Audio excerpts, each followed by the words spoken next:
Well guys, it's practically official. Japan is the best country on planet Earth.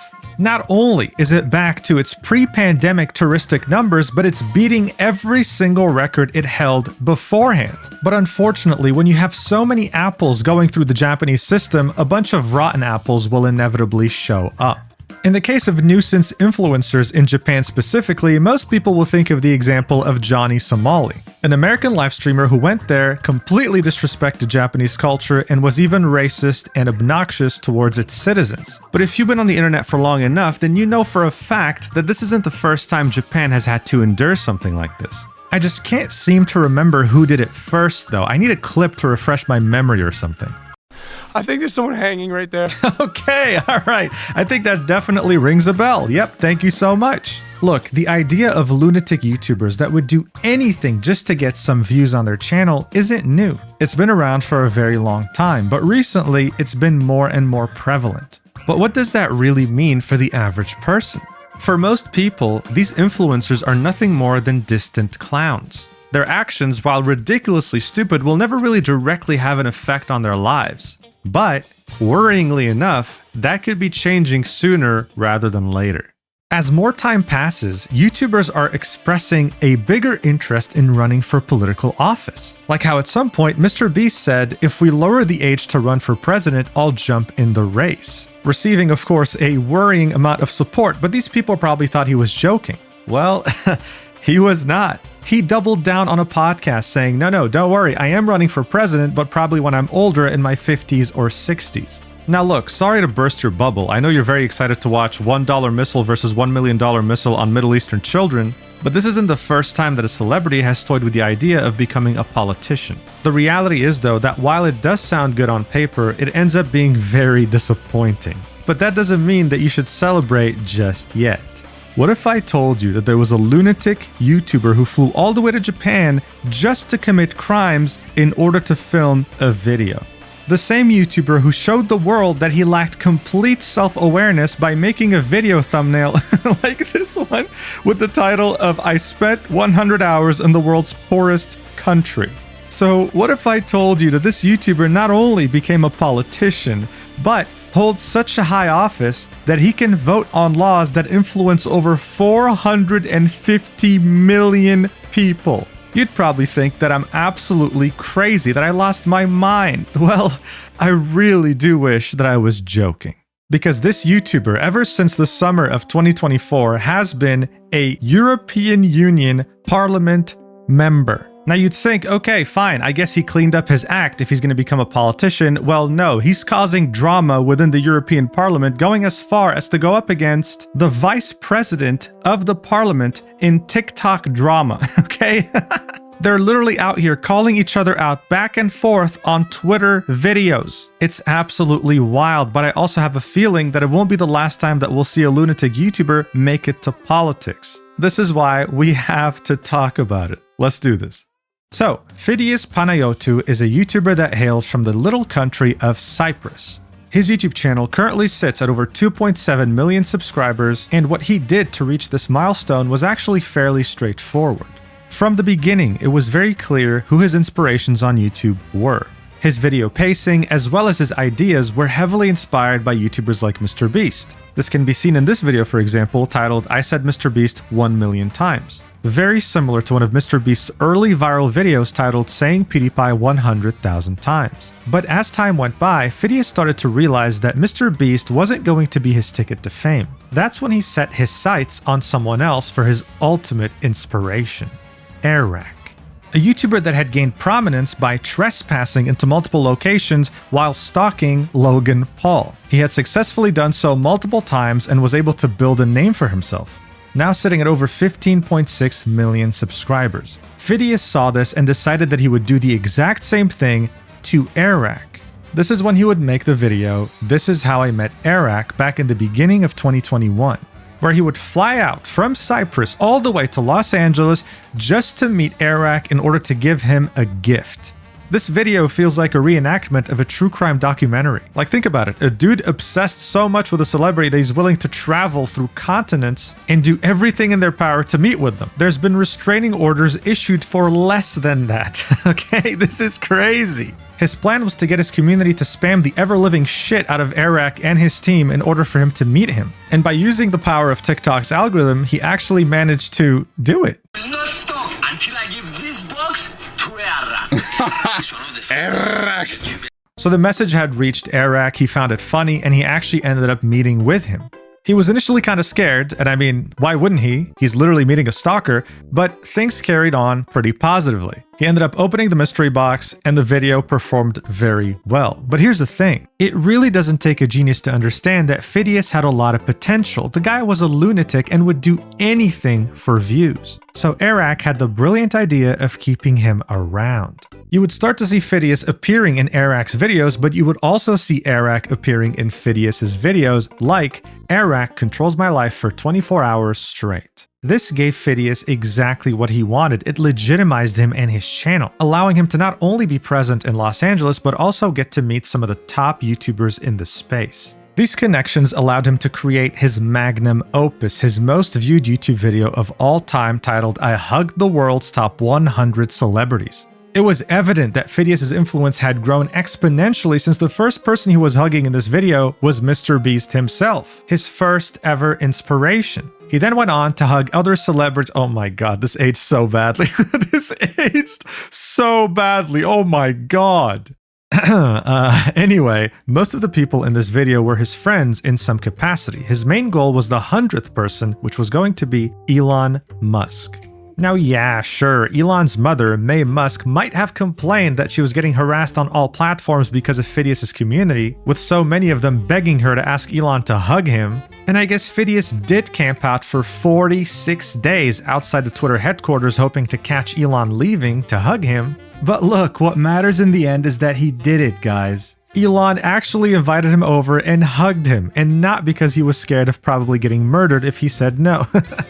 This was easily the biggest moment in his YouTube career so far, even though his methods were crossing every line of privacy and were borderline on the verge of stalking. He spun it off as some inspirational message for perseverance and that you too can do whatever you wish to do if you set your sights on it, and it almost seemed like he was on top of the world. But even with all these influential friends and all these views, nothing at his disposal could have shielded him from the backlash that his own stupidity would generate. Before committing crimes in Japan, his first major drama involved this video with this thumbnail, titled, "I spent 100 hours in the world's poorest country." This is the world's poorest country, and there is a lot of bad things said about it. That's what is he doing spinning like this, bro? What's going on? My own eyes, if it's true or not. He made this video out to be a way for him to raise awareness about the living conditions in Burundi. But it's actually a very hard video to watch if you have any sense of self-awareness. Viewers did not appreciate the way he was interacting with the local population, appearing to never take anything seriously and acting more like a tourist in a zoo rather than someone who was concerned about the living conditions of people in Burundi. Here's your 50 cents. Thank you. He also said very inspirational things like this. I just wanted to say, guys, that poor doesn't mean bad. Poor is like being tall or short. It's just a fact and doesn't define you. I wanted to see the poor. Look, I'm not a doctor, but this lack of self-awareness should definitely be classified as a major disorder because holy shit, this can't be real, but it is.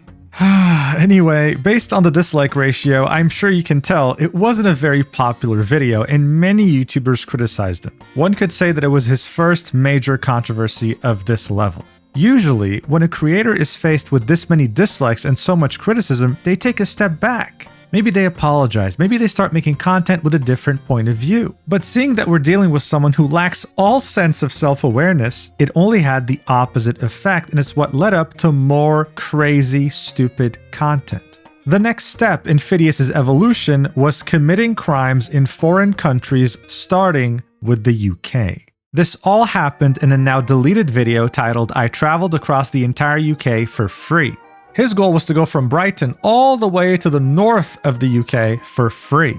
He started by sneaking inside a bus's luggage compartment instead of paying $3 for a ticket, hoping to go through the entire ride for free. He was then, in the dumbest way possible, caught by the bus driver and was forced to flee after he threatened to call security. As if that wasn't bad enough, after running away, he goes to the train station and starts begging random people for money in order for him to buy a train ticket. After successfully begging for a ticket, it wasn't enough to cover his destination. So he ended up getting on the train illegally and staying in the bathroom throughout the entire thing in order to not get caught. Oh, and let's not forget, in the bathroom while he was on the train illegally, he had a sponsor to share with all of us. Like, this is insane. You can't make this up. This is a YouTuber disrespecting a foreign country's public transport system. But people didn't take it as seriously because it was the UK. So of course he wasn't going to take a step back, he did it again in a different country. This time though, he faced a lot of backlash.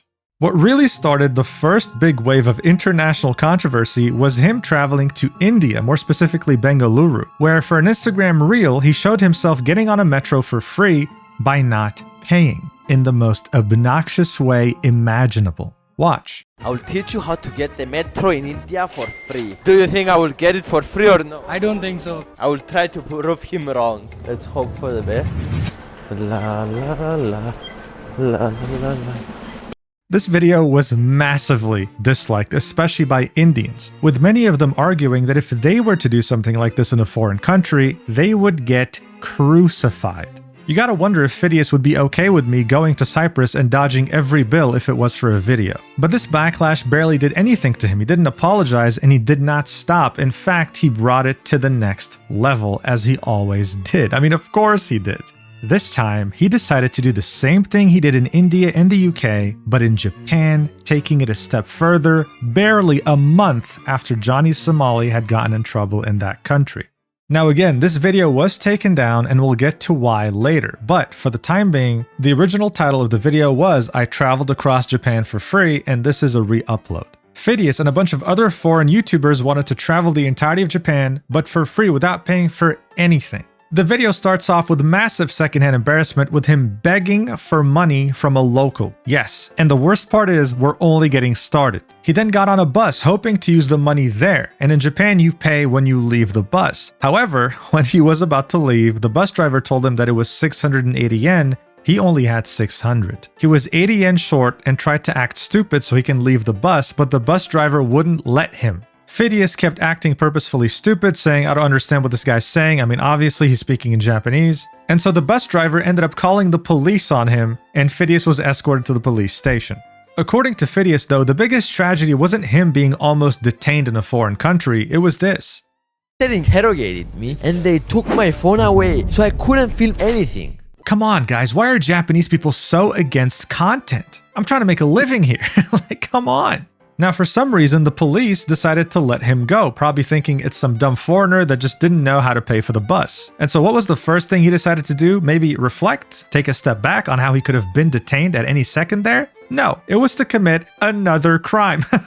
He took inspiration from his trip to the UK and thought to himself that he could pull the same thing in Japan by staying in the bathroom for the duration of the trip and not paying in the Japanese metro. But Japan isn't the UK. The police knew what he was up to and were waiting for him outside the bathroom as soon as he tried to get out, something that Fidias wasn't expecting. For some reason though, again, they let him go temporarily and he decided to run for it, losing them in the process and getting to the next metro before they could catch up to him. Again, I don't know how he got away with this, but it seemed like Japanese police were giving him way too much benefit of the doubt. Look at how smug this guy is. He's so happy he just committed a crime in a foreign country and got away with it. And he wasn't the only one. This is another YouTuber from this YouTuber squad doing the same exact thing. He wouldn't stop there though. To make matters worse, he snuck into a 5-star hotel and got to a buffet in which he ate food he hadn't paid for since he's not a guest and got away with it, okay? Again, taking advantage of Japanese hospitality and absolutely making a fool of himself while not even realizing it because he lacks all sense of self-awareness. Again, look at how smug he looks, how happy he is that he committed a crime. Now, as I mentioned earlier, this happened barely 1 month after Johnny Somali had done his antics in Japan. People were already very fed up with YouTubers ruining foreigners' reputation in the name of content, and there he was doing it all over again. Moist Critical made a video talking about this, titled Committing Crimes for YouTube Views is Crazy, and many other YouTubers talked about this as well, such as PewDiePie, Abroad in Japan, you name it. People were so fed up with this, it was insane. This topic was getting so big that even Business Insider wrote about it. A YouTuber is getting dragged for saying he traveled across Japan for free by begging and hiding in train toilets to hitch free rides. At this point, it was getting way too big for Fidias to ignore like he usually does, so he apologized. But believe it or not, his apology was worse than Logan Paul's apology.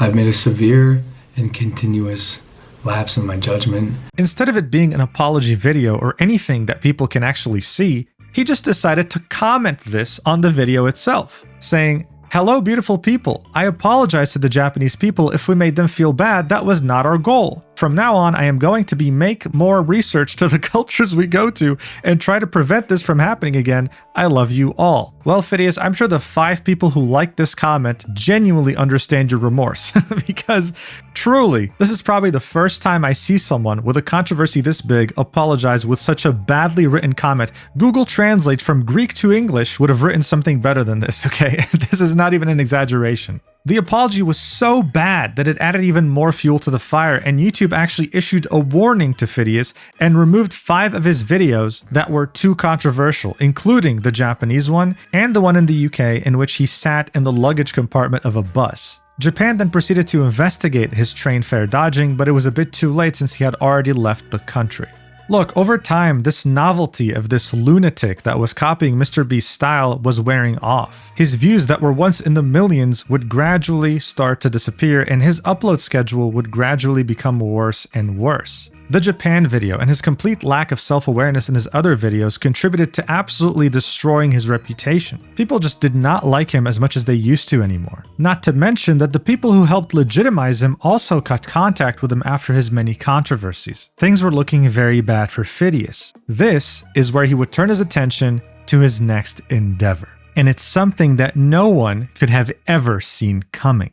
The European Union has its elections held every 5 years, and the next one was about to be in the summer of 2024. Now, every country in the European Union has seats in the European Parliament. The amount of seats is based on multiple factors, but Cyprus, being a part of the European Union, has 6 seats. Members of the European Parliament vote on laws that affect the entirety of the European Union. This is why it's fairly important to vote for people who you identify with, because they're not just going to influence your country, but the entirety of the European Union. Fidias would go back to Cyprus and create a YouTube channel by the name of Fidias CYPRUS. He saw how much there was a disconnect between Cypriot citizens and their politicians, so he felt that it was a good opportunity to actually sit down and interview the candidates running for European Parliament. He made several podcasts with several different candidates, but eventually, something clicked. All of a sudden, on April 2024, barely 2 months before the European Parliament elections, he got up on stage to announce his candidacy beside his father, who is a priest, and man, did the apple fall very far from the tree. Almost every politician in Cyprus saw this as a joke because there has never been a person who won as an independent since Cyprus had joined the European Union. But regardless, he did it anyway. He wanted to bring something new and different for the voters because he was tired of politicians serving only their personal interests. This was yet another time in which he put his perseverance to the test, but thankfully without stalking anyone or committing any crimes. There were articles written about him. He was making waves because, typically, in Cyprus specifically, the European election sees a high level of voter absenteeism. For Cyprus in particular, barely half of the population even bothers voting. Seeing an influencer they recognized motivated more of them to actually vote during this election. Even though he admitted that he knows nothing of politics, but ran anyway because he can't abide by the continued rules of nerds in Brussels. It's a great campaign story, you gotta admit. But in the end, it was effective. The votes were finally in for the European elections of 2024, and it turned out that one of the winners was Fidias. He was the first independent in history to have won in Cyprus, and the turnout was way higher than usual, almost 14 percentage points higher than the last European Parliament election. He was third in terms of votes and had secured 1 seat in the European Parliament, beating some political parties that have been established for decades. He, of course, in Fidias fashion, had to make a video about it immediately after, and even had a wonderful sponsor for everyone to enjoy. It was official. Cyprus had elected a 24-year-old lunatic YouTuber to represent them in the European Parliament. It felt like a fever dream, but it was reality. The Tokyo Weekender says this election is both a symptom and a symbol of our times, and I tend to agree. We're going to be seeing this a lot more in the future. One of the first votes that Fidias was going to participate in is voting for the next president of the European Commission, who was at the time Ursula von der Leyen. He decided to base his opinion on a Twitter poll. I'm not even kidding. He said, "Do you want me to vote for Ursula von der Leyen to remain as president of the European Commission? Whatever you say, I will do." And the majority said no, sitting at 121,000 votes. It didn't matter, since she ended up winning anyway and is now serving a second term, but it showed that his political career, much like his YouTube career, was going to be very unpredictable. And so far, that's exactly what's been happening. He made a TikTok highlighting how much a European Parliament member makes in terms of monthly income, but also in terms of extra allowances they receive. This video got millions of views because it highlighted that a European Parliament member receives over 60,000 euros a month in terms of both salary and allowances for their team. This information is of course available on the European Parliament website, but let's be honest, who's going to actually bother coming here and reading all this? He received both praise and criticism for his transparency. And when I say criticism, I mean people were pissed that politicians were making this much money. But don't you dare think for a second that Fidias became a full-fledged serious politician. His need for drama and controversy to fuel his views was still present, evident in him causing drama with the vice president of the European Parliament. Fidias was saying that there are two ways to vote in the European Parliament, either by raising hands or by using the electronic system. He alleged that the vice president of the European Parliament was using the hand gestures on purpose so that he could direct the vote to the result he wanted, showing an example of him making a mistake thinking that the vote was no, and then him redoing it with the electronic votes and it showing that it's a yes. Obviously, the accusation is pretty big because it shows that he can just choose the vote he wants, regardless of what the parliament thinks. This made the vice president of the European Parliament respond directly to Fidias, saying that the video is fake and stitched, all in the name of trying to prove a point that wasn't there, explaining that these were two votes stitched together and that both of them were checked electronically. Fidias then went ahead and made another video showing the raw unedited footage sped up and inviting the vice president of the European Parliament for a debate on his podcast, slowly but surely turning European Union politics into a reality TV show. Now imagine if you had more than one Fidias in the parliament. Yeah, the future looks bleak. This was only one of many controversies of him as a politician. A group that represented missing persons in Cyprus went to Fidias hoping that he can give them a platform in the parliament. They said that the response they got was him mocking them, saying phrases such as, "You think highly of yourselves," or "I have an uncle who is missing, but I'm not doing that." He then made a response in Greek, but the replies were definitely not on his side, saying things like "shame on you, nothing else," "shame," "empathy is not saying 2 or 3 more words to people who are still hurting." He also made a video saying that the main problem in the European Union is that the left isn't talking to the right and that the right isn't talking to the left. But instead of actually making an argument about it, he quoted the foreign minister of Russia from an interview that he had with Tucker Carlson, okay, saying this. Look, as a European Parliament member, doing this is actually insane. I don't think I need to explain to you why that is. The comments were also absolutely cooking him.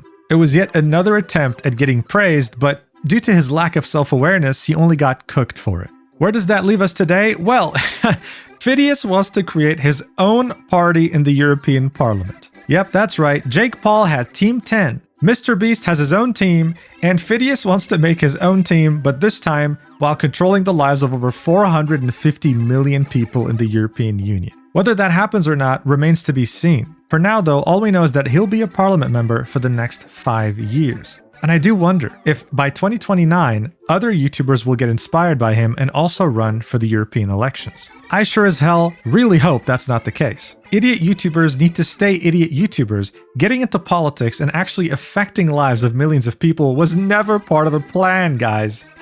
Anyway, thank you so much for watching. Make sure to vote, and I'll see you in the next video whenever that is. Thank you so much for watching. Love you. Mwah.